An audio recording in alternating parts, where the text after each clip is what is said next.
Welcome to उसगरे काकी channel. चला बनवूया साधी सोपी शेपूची भाजी। शेपूची भाजी बनवण्यासाठी मी इथे शेपू छानपैकी धुवून साफ करून घेतलेली आहे।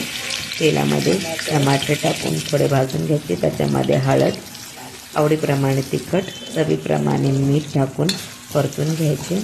त्याच्यानंतर त्याच्यामध्ये आपण धुवून घेतलेली कापून घेतलेली शेपूची भाजी टाकायची।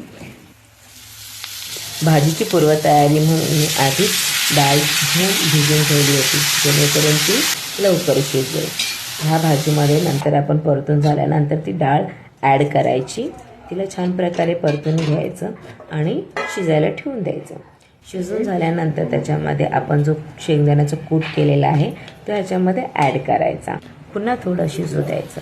अशा प्रकारे आपली साधी सोपी शेपूची भाजी तयार आहे। सगळ्यांनी याचा आस्वाद घ्यावा। धन्यवाद। अशा साध्या सोप्या रेसिपीसाठी नक्की फॉलो करा। थँक्यू।